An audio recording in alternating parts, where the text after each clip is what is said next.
Okay, hi everybody. Welcome to another episode of Psychic Diaries. I'm Michael Lamport, the producer and narrator of Rescue Mediums. And as always, I'm joined with the wonderful Jackie Dennison, who is the host of Rescue Mediums and also the owner of Feathers Academy of Clairvoyancy in the UK. And we're really privileged today, and I know I'm going to pronounce your name incorrectly. That's all right. To have this lovely woman with us. So thank you for coming on the show. My name is Leitreanna. Leitreanna, just call me Lee. Yeah, it's wonderful to see you. Wonderful to see you too. I love your show. I love your show. I love your work. I'm such a fan, and I'm so happy. Yeah, my husband and I binge watched it the other day. Loved you. He said, that other lady's nice, but I like Jackie. I said, I do too. The first question, Michael, don't you? Yeah, like, so Good.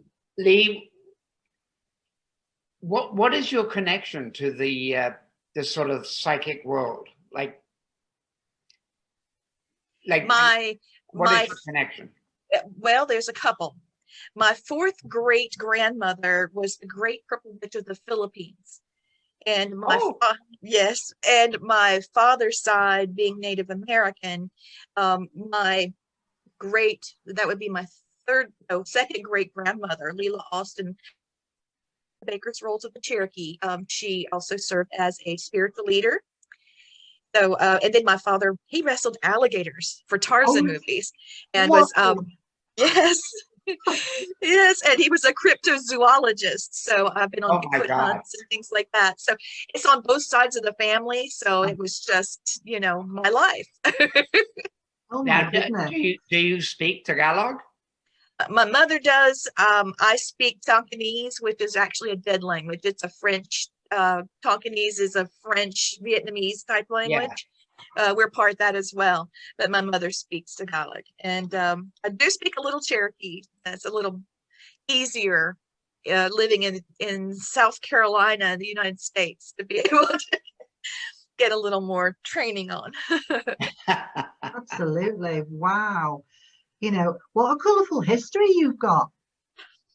It's a bit of a mess, but I do love it. I have my great grandmother's paranormal investigations that she did with my grandmother.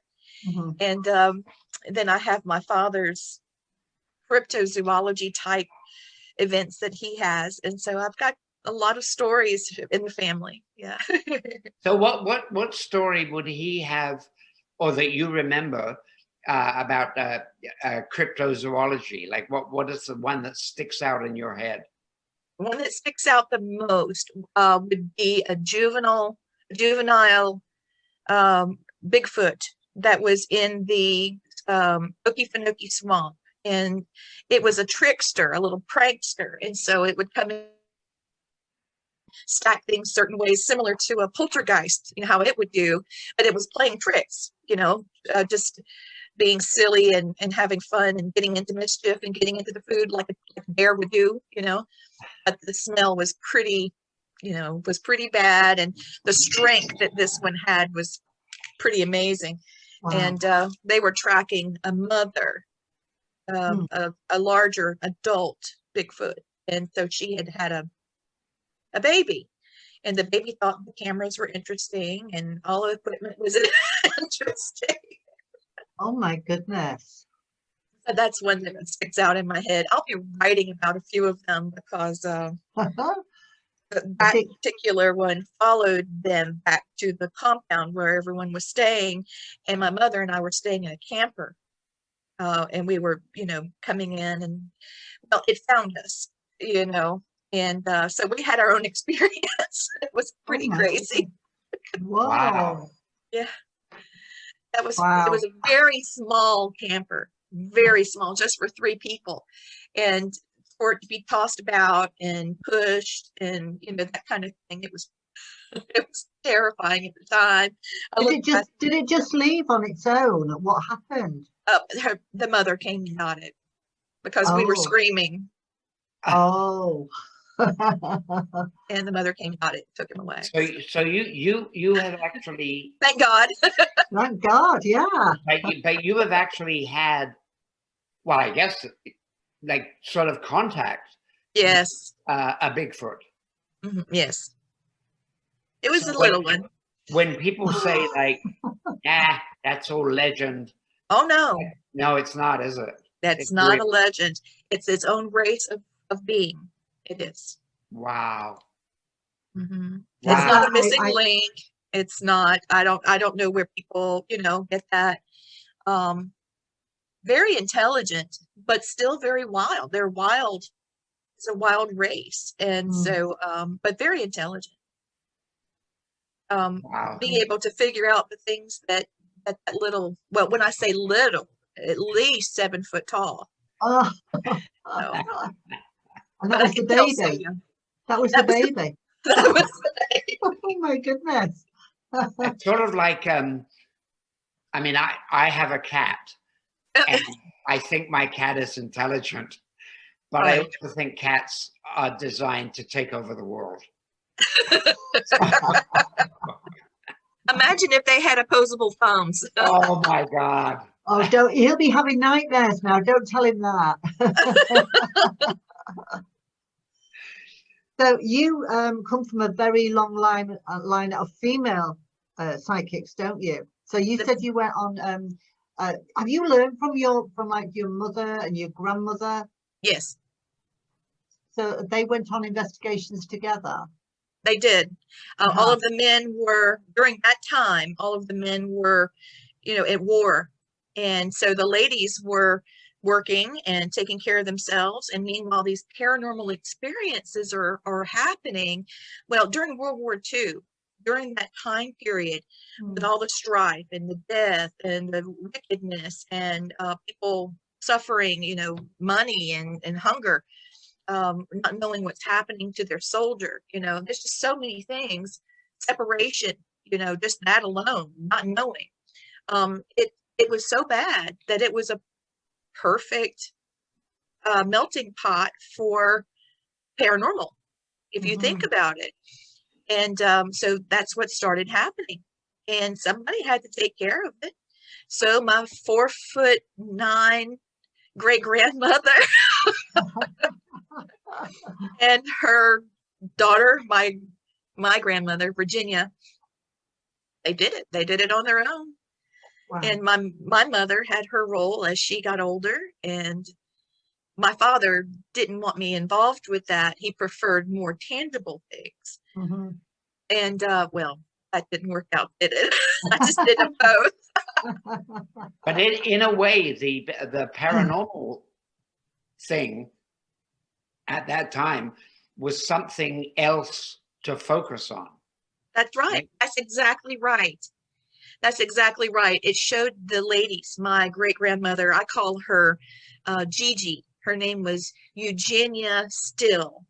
And so I called her Gigi because she was my great grandmother. She told me that it showed the two of them that they were bigger than even supernatural things. So they were capable of doing the things they needed to do in their own lives. And also it showed them that there was much more beyond death, and it gave them a certain amount of hope. Wow. So, because they didn't know if they would ever see, certain family members that were fighting. I mean, do you feel that way now? Yes. As well? Absolutely. Absolutely.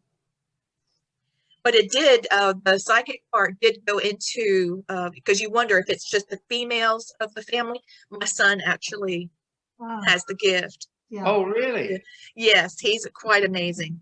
So, yeah, that's just the life of a mother for psychic children. Yeah. Well, I think that's amazing because it is. In our show, Rescue Mediums, it's so often that the males they feel disconnected. They're like, no, I don't believe in this.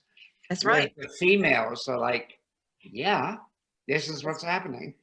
Right. And it's funny how our different sexes or whatever it is, that as a male, I believe in it, but growing up, I don't think I ever did. Really. Really. Now, have either of you dealt with any reincarnation type cases? That's an interesting thing because it's yeah, paranormal, and it does require psychic ability. Yeah, well, it's a really interesting question. Well, I'm a past life regression therapist, so I'm very interested in past lives. But we've I don't know if we have on the show. We've had past life experiences where spirits from who have connected in a past life have been present in this life with somebody they knew in this life, rather than somebody who had been reincarnated. But you're right, it's a completely different way of working, because you're working through different layers of information, Right. and different ideas and different thought patterns. But but also, Jackie, past life regressions, which you do, I think that they are sort of like reincarnations. Because I remember when you did They are. me, Yes. and I was this Soviet soldier, and but that was obviously a past life thing. Yeah. Although I did like the outfit, it was pretty cool. I bet you look amazing. How would you deal with that, Lee? Well, I have experiences within our family. Yeah. My son was a Soviet soldier. Oh my God. Way. Oh, that's why I looked God. emotional when you said that, because I didn't know, but I did. My son was a Soviet soldier. He was part of the partisan movement during the early parts of World War II, where they, after Russia fell to the Nazis, what aircraft was left that was hidden in the woods, in the mountains, to protect them, you were slowly, carefully sliding different Jewish children and Gypsy children and out of the country to protect them from the Nazi regime. And my son was part of that. Wow. And I just wondered if he knew you. That would be weird. I mean, it would be a miracle. I don't. My son was, just able to talk, and he would tell me about this. You see, this is how I became I started following your history, Jackie, because my son has had psychic connection with his past life ever since he's been able to talk. He was the concept child for Ghost Inside My Child. He was interviewed by the Bio channel, the man that did Back to the Future. Yeah. Oh yeah. He was the director initially, and so he interviewed my son. And there were about 37 different things that my son had told me over time that connected with this particular soldier. And there was only one book in existence at Brown University, and my last name is Brown. I thought that was a unique connection. Yeah. And I actually have the documents right here. You mind if I slide over and get it? Oh no, go get them. Get it. Wow. Your face was a picture, Michael, then. Pardon me, I dropped something. That's okay. This was my son. Oh, wow. Yeah. His name was Colonel Leonid Petrovsky. And the book is in here of what copies I could make of the protected book. It was his diary. And I've got pictures of my son, pictures that he drew. Like, take for instance, he was little and he was talking about, I don't know if you can see it, but soldiers carrying children away, and they had stars on their shirt. And remember, children were required to be marked. And so, I mean, it's all through here. Incredible memories there. A lot of children, of course, are very adept at remembering their past lives. Oh my goodness, yes. He remembered seeing someone with a smoking gun shooting people in big piles, he called it, and they were obviously mass graves. And he loved pretending to be a soldier here. He's at the Revolutionary War park. There's a park nearby, but he took that. Here's another one where he was showing they were blindfolded and taken places, and they have the thing on the. I mean, he was just barely able to draw. Wow. How do you think that affected him as a child? Oh, he had PTSD, no doubt. I took him to a fireworks display, and when he was 4, it was 4th of July, and I took him. We had a good day, lots of food. And when the fireworks started, we were sitting on a golf cart, and he jumped on the top of me and knocked both of us off and screamed incoming. Now, how would he know that at that age? No. He wouldn't. No. So, No. I mean, I feel like there's certain people that did not finish what they needed to in life, and they've, for lack of a better word, they've earned a spot to be able to come back and get another opportunity at life. Because maybe a lot of us have PTSD, and we ignore it because we just go like, nah, I'll just take a Tylenol and it'll be fine. Yeah. You see why I've been creeping along trying to talk to you all this time. In understanding his life in that lifetime, has that helped him to that's really helped him to get himself now, and he's thinking, oh well, that happened for a reason. But because when I do a past life regression with someone, if it's a traumatic it has been a traumatic life, or we've ended on a traumatic time frame, I always take them to a place of healing. So we go to a healing place, and we leave all the past memories that they don't mean anything to us now. We can't use them, and we're no good as hanging on to those. So that part needs to be healed, and that fragment needs to be left. And we're going to bring what positive things can we get out? What can we think about that was positive in that lifetime that we can bring into this lifetime? But even some of the negative stuff, what did we learn from it? Yes, that's it. Yeah, what did we learn from that? Because it might be necessary for us to remember it now, so that either we don't make the same mistake again, or we take a different path. Right. And that's where he is now. He's realizing that he's actually looking at healthcare. My husband is in the military, and when my husband was deployed, he was activated to be deployed. Instead of a little boy concerned about his father's well-being, he actually sat my husband down. He told mommy to go away. He needed to talk with daddy, but I was in the hallway listening. I was listening. I wanted to know what was happening. And he sat my husband down and said, I need to know what kind of armor you're going to have. We're saying, when I was in war, we had really bad armor. It was awful, and we were hurt, and there was a lot of death. And so my husband put the armor on him, and that helmet was way down here, and he could barely sit. He said, well, this looks pretty good. This is pretty good. And then he went on to give him advice. And he said, now remember, he's got psychic ability too. And he said, Dad, it's going to be 3 months when you're after you arrive, or 3 months before you leave, and the bombs are going to start falling. And when they do, you're going to want to run. Don't run, just get down. Wow. And Jackie, guys, both of you, it happened just the way he said. When the bomb started, my husband quickly remembered what my son said, and he got down. And what happened was the bombs dropped, and when they explode, they go out like this. So if you're running, they hit you. Right. And there's actually a study going on right now within the Army about some of this, because all of this came out and was reported, honestly, by some of the conversations we've had. If he hadn't laid flat when this bombing went off, this way, it would have gotten him. Shrapnel would have gotten him, and it saved him.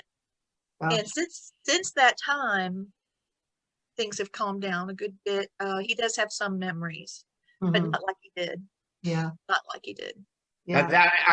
I think that's Fine. fascinating.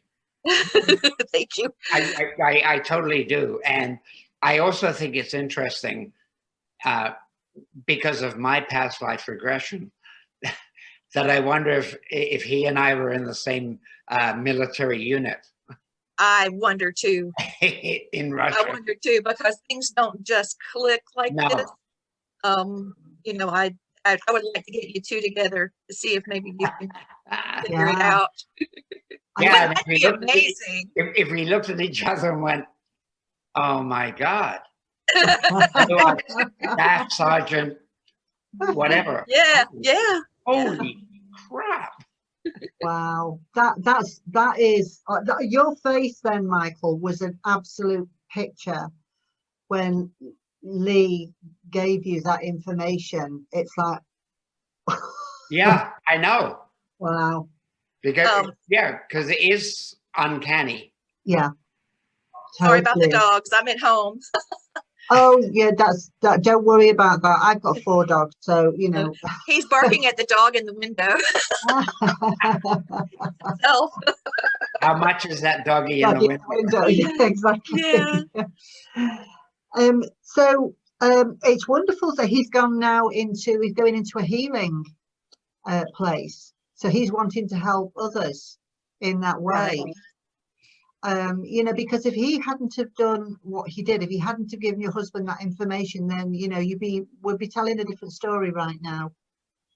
So he was meant to recall that for that reason, to save his daddy's life. Right. You know.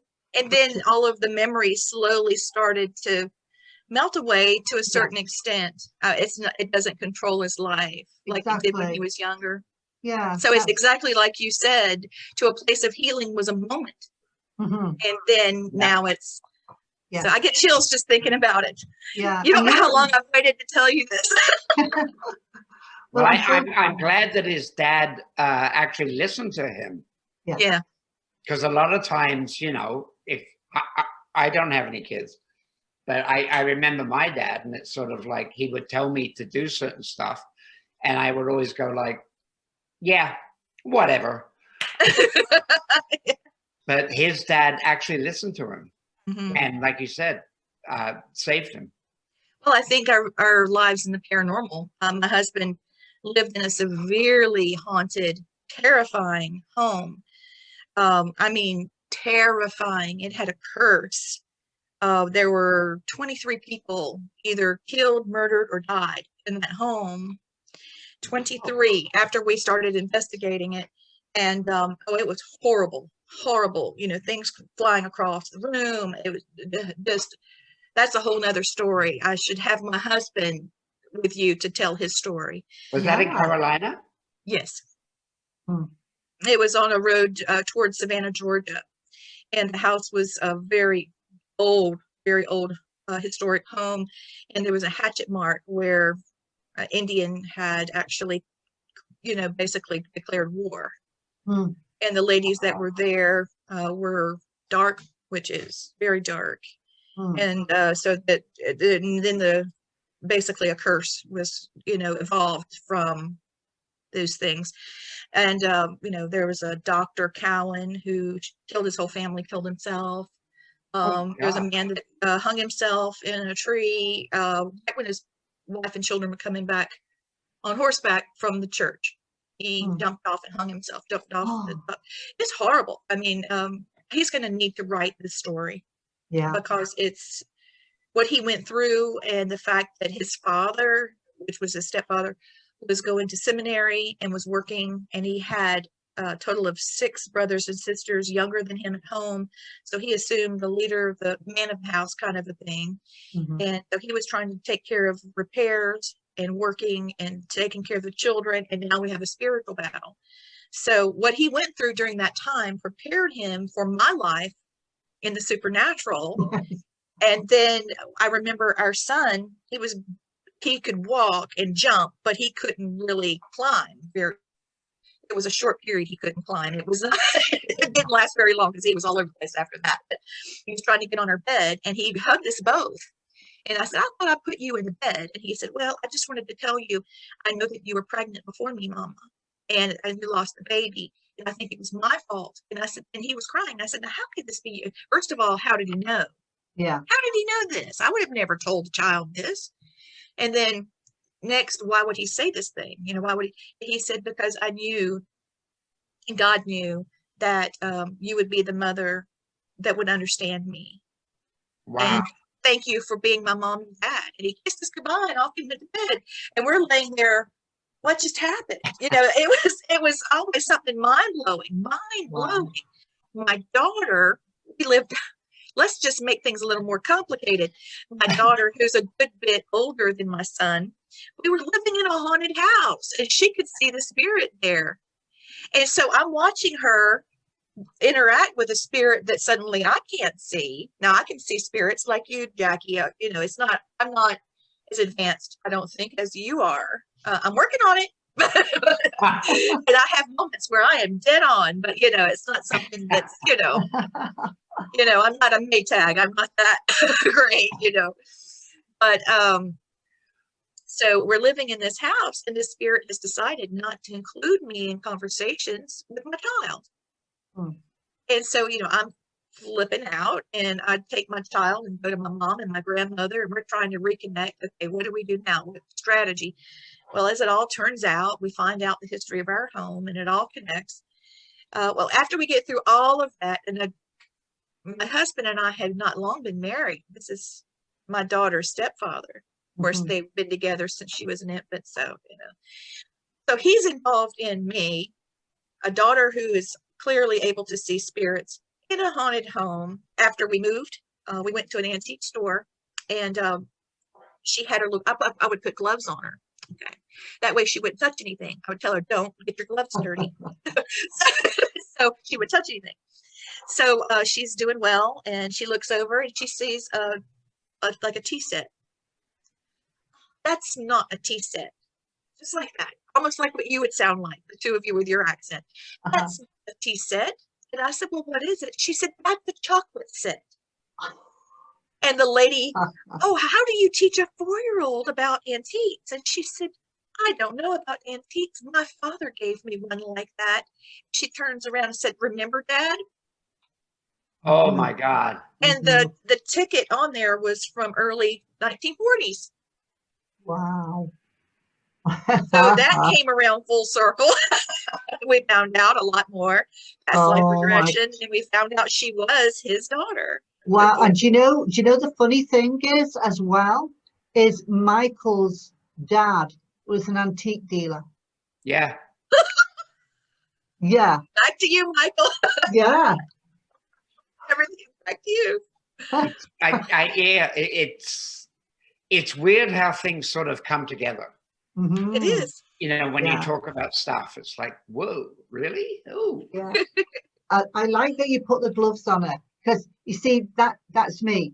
If you go into, you know, a place like you're going into a mansion house or something, and it says, don't touch, Jackie has to touch. I have, because I use my hand chakras for everything, you know. Me too.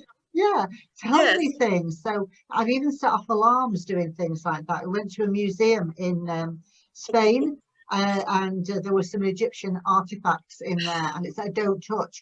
But you know, I didn't actually physically touch, but I got too close. So you know, and so the energy that was coming from my hand actually set the alarms. Oh. Do you remember your own past life experiences? I do. Yeah. I know a few. Yeah. I've got one that I can't really put together, and I have reoccurring dreams, and they're really nightmares. So yeah, I probably need a little help with that one. Yeah. Sometime during a Roman, you know, period, I remember that, and I clearly remember World War II. Clearly, I mean, I could tell you everything. I could tell you where I lived. I could tell you what I wore, what I looked like, my name. I can tell you everything. And but this one is it's rough. So I've got to figure this one that I'm struggling with now. I can't get all the memories together. Is that the Roman one? This one's I'm Native American, and I have my dog, which is more like a wolf, and I'm just at the river, and I've got fish, and I've got this kind of a stone type knife, and I'm cutting the fish, you know, and I'm putting the carcass of the fish in the river, and my dog, bloop, you know, eats them right out of the river. So I on, and I'm putting them in my bag, and the dog is, you know, eating her part. And I almost remembered her name just now. I would be glad to know the dog's name. I almost had it just now, but it got away from me. See what I mean? It's right there, like on the tip of my tongue. Yeah. I look up, and there's a man that's dirty, and he looks like he's all wild. Just his face, you know, he looks crazed, and he's coming over the hill at me, and I don't want to take my eyes off of him. My knife has got a wooden handle, obviously, and I can't find it. I'm patting around in the water trying to find it, and the water had taken it. And he jumps on me right when I grab the knife, but by that time he already had to jump on me. And I know that you know, he's hurt me, and I know that I die. I don't know if it's right away, but I wake up fighting. So, and I'm speaking a language my husband doesn't know. Poor husband of mine doesn't know. One night to the next, is this going to be her fighting? And he bought me a knife that I've described to him in my dreams several times. He found one at a show, like a knife. It was a knife and gun show, because I told you he's in the military, but this one is more of a relic. You know, it's more Native American, and it's made just like I described. And I put it on the mantle in my bedroom, and that stopped him for a while. But they're coming back. So, Yeah. So what in Cherokee language, what would be the word for knife? Ooh, you know, I don't know. That's a good question. I can look that up. I'll look it up. Maybe that'll help. Maybe that will help. And I am clan mother of the South Carolina Cherokee tribe. And wow. So that's a wonderful, very honorable, you know, Absolutely, part of my life. So that's an honor, a real honor. Yeah. I need to look that up. I'll look that up. Yeah. Well, I'm learning phrases, you know, like come to my house. And yeah. But, you know, with like the knife, because I would imagine that every tribe has their own customs and has their own, you know, tools that they would use depending on where they were, you know, so you would use, because this sounds as if you're going back quite a way with this from what you've described. So it's like, was that particular to Cherokee, or was it, you know, was it a completely different tribe? So if you can record, maybe if you set a recorder up when you're in, you know, dreams, if you start to speak like that, you can maybe find out what language you are speaking. It's native, but which tribe does it belong to? Great idea. That's a great idea. I know that there's a few phrases that I've been able to type out somewhat, and I've sent to there's a dear friend of mine that has his master's degree in Native American Studies, and he's 100% Navajo, but he also speaks Cherokee, and I've sent it to him, and he translated it, where I was calling out to the creator, or like saying, oh my God, was what it would translate to, but it would be more like calling God to come here. You know, it doesn't translate well, like God help me, I guess it would be. Yeah. But I kept saying that over and over, so that one was easy to remember. But So but also, I mean, I think like people that are watching this that maybe don't know a lot about North America should understand that it wasn't just like Canada, Mexico, and the U.S. Right. I mean, the tribes of Native Americans, like borders were nothing. Right. They would cross each other. Yeah. They had fights. They would actually pick up each other's sick people if they were people that traveled based off the weather, and Yeah. someone wasn't well enough to travel. Then the next tribe coming would pick them up. Iroquois and Seminole were great about picking up other people of other tribal affiliation. Yeah. I know from my ancestry that I am Cherokee and Iroquois. My husband he's British and German, but he's also Chickasaw and that's Delta, Delaware Indian. So, Oh, really? mhm. Wow. That's very rare. That's very rare. That took a lot of digging. I've gotten pretty good at research doing all of this. But I think Fascinating. it's also very rare that you do some research and find out that your husband is a mixture of British and German. German. That's Yeah, even weirder. British and German, and it Yeah. shows. Wow. Well, see, here's something else that you don't know. I'm a Reiki master, and as I was pregnant with my son, we started having I had cancer before, so it was a miracle I got pregnant with him to start with. And as I started having problems carrying him, I was getting Reiki treatments, and so I just said, no, let's just do this thing. And he had all of his Reiki attunements. He was a Reiki master when he was born. Oh, wow. So when he Oh, played wow. football and somebody was so what that means is when he would have football injuries or if somebody was hurt, here he is, you know, at recreation football or whatever, he's running to them and putting his hands on them because he doesn't know that other people won't know what this means. But see, the tribe understands it because that's what we do. So we have our own little world. Okay. So, and I noticed whenever on your videos how you would touch things.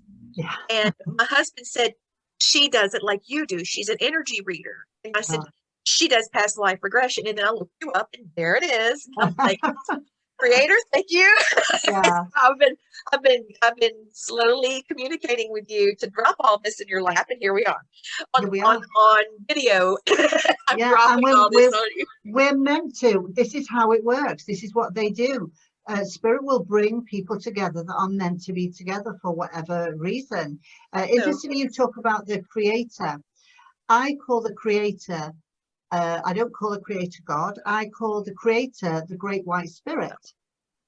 That's how when I'm opening up in the morning, I always, and if I'm asking, if I'm praying or whatever, I connect to the great white spirit. The energy that is more powerful than any of us. So yeah, it's interesting that, and I've got 2 Native American guides that I work with. One who never speaks to me at all. He just stands there like this.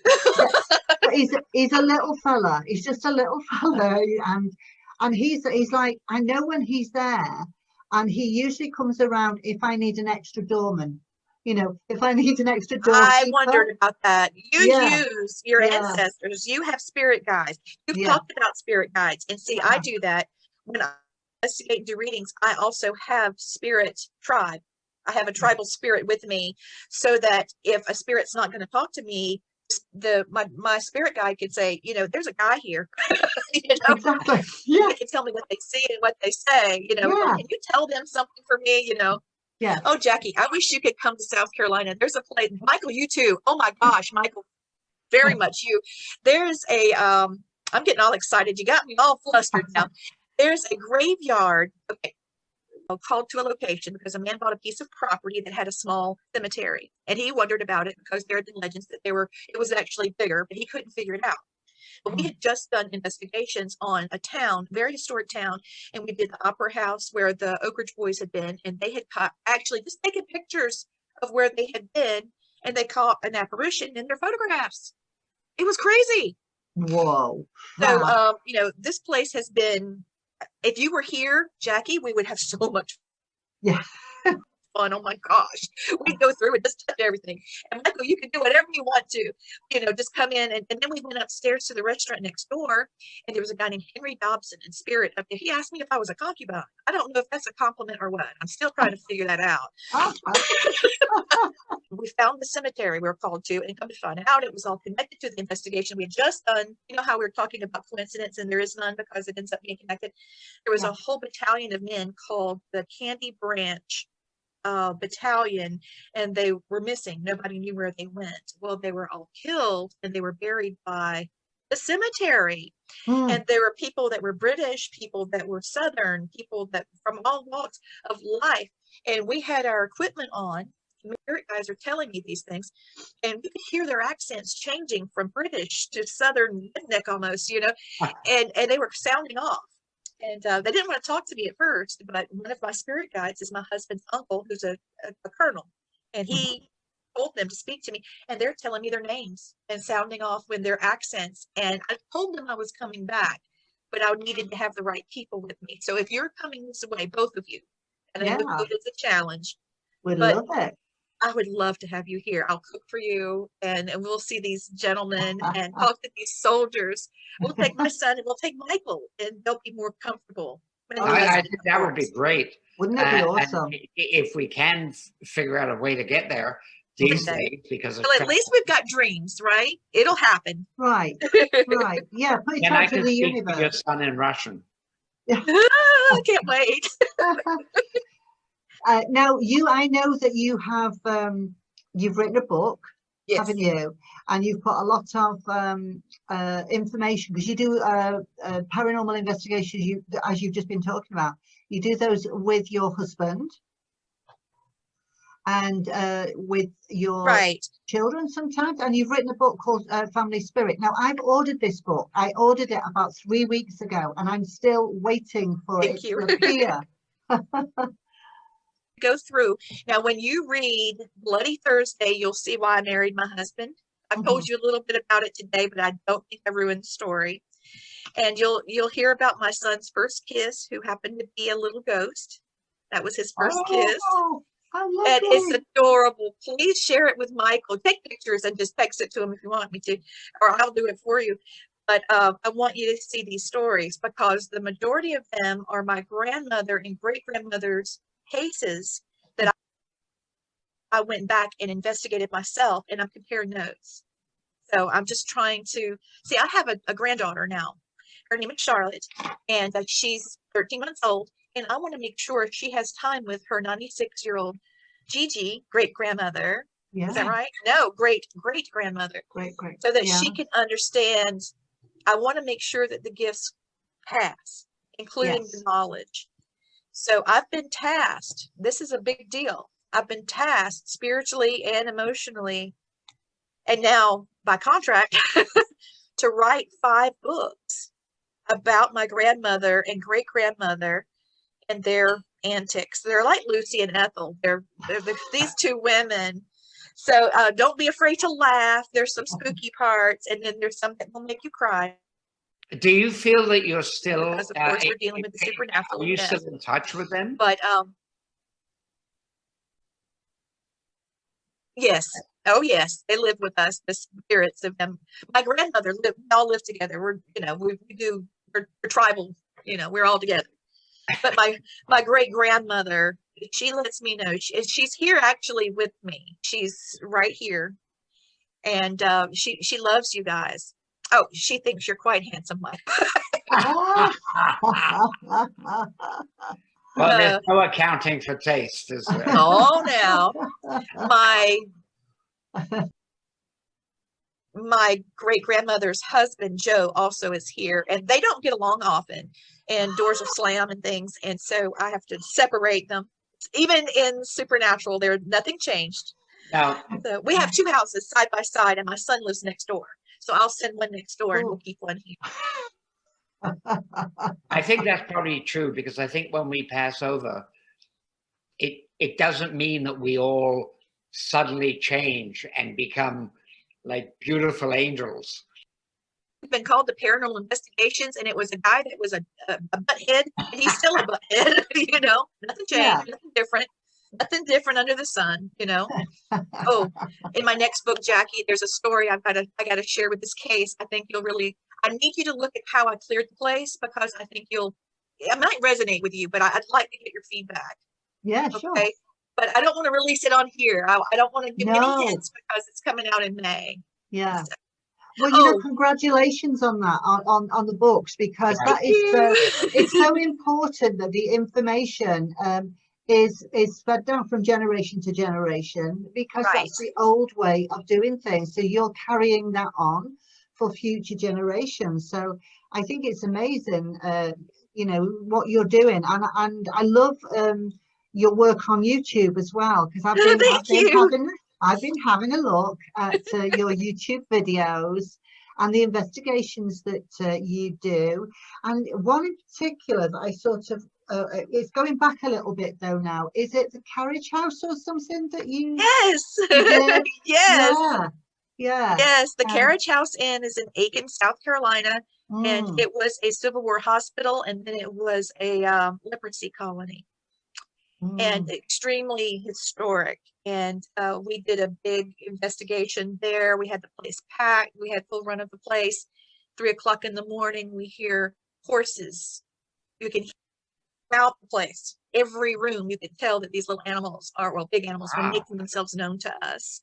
There's a big scandal that the man that owned the carriage house had a mistress who was a big shot in town, and he was having an affair with her because of his political aspirations. So he had a picture of her, a big portrait of her topless, in his private attic storage, and it's still there. And the two of them still meet. So yeah. Oh yes, they've got quite the thing. Up the street from there, and the Baum brothers are buried there. They actually invented hand grenades. And at night, and I'm not kidding, people that live near the cemetery will tell you, I've actually got some of their interviews, you can see a light going from one of the graves to the other. It's common knowledge where they're throwing grenades. One's on one side of the cemetery, one's on the other.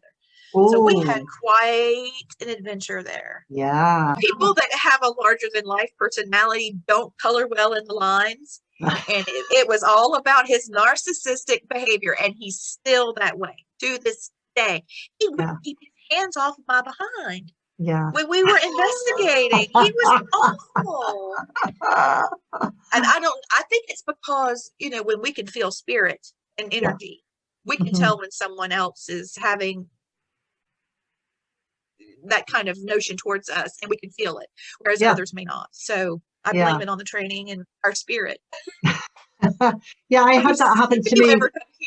I had that happen to me. We were filming in Nova Scotia at Churchill, and Aaron Churchill did that to me. Yeah, on the backside. Yeah. You have traveled so many places and seen so many awesome things. Well, you know, we've been really, really lucky. I think with the places that we've got, and of course, you know, we didn't know where we were going to, but they just came to Michael, and the more successful the show became, more people were writing in. So, you know, we didn't even have to go and find places. They came to us. So it was obviously meant to be. And we are, you know, everything crossed that we can do more episodes, and we'd love to do them in the US. You know, that would be... I'll keep you busy because I've been all over the Southeast.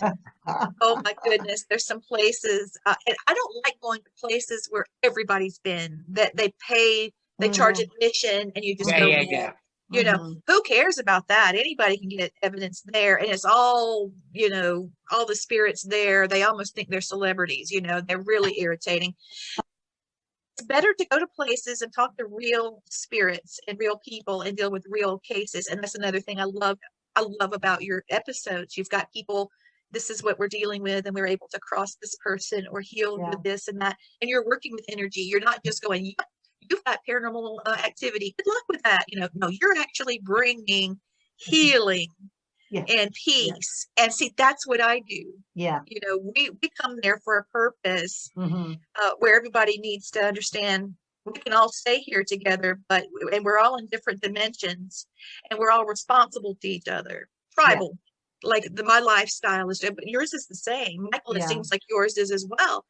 Yeah. And Otherwise, they have to go. Yeah, Gotta we're definitely kindred spirits. I think so too. Well, we are going to have to go now. Do you know what? I've really enjoyed myself. Me too. You are fascinating to talk to. You I too. can't wait to get hold of that book and to start reading, and Please. and then I will definitely be ordering the next 5 books that you have been Thank you. commissioned to write. We'll put a link at the end of this so that people can find you, Please. so they can order a copy of the book themselves if they want Please. to, or go to your YouTube channel and have a look at what videos you've got there, investigations Yes. you've done. Do you still do your radio show? Yes. 13th year. Oh, Wow. wow. Yes, it's my 13th season, and it's going strong. We've got some sponsorships, and I've got some really new guests and some really great topics. So Excellent. that's why I keep asking you if you'll come on, because I Yeah. think the crew would love it. Yeah, well, I would Now love both of to. you. Yeah, well, we're quite a double act, Michael and I, aren't we? Yes. I love it. Love it. And you must tell your son, I'm not speaking Russian now, but he could understand what I am saying. I'm sure. I'm sure. Can I end with a blessing real quick before we go? Oh, that would be wonderful. Yeah, thank you for that. I always end my shows with Native American blessings. So I just thought it would be nice because we need so many blessings right now. Yes. Okay, may the sun bring you energy by day, and may the moon bring you energy by night. And may God's blessing always shine over your shoulder and your ancestors smile upon your heart. Oh, that's wonderful. Thank you so much for that. That's lovely. Thank you. That's Oh. beautiful. Thank you. Absolutely beautiful. It's been a pleasure talking to you today. Thank you. Pleasure for me as well. An honor. And we'll talk at a later date. Okay. Thank you both. Bye.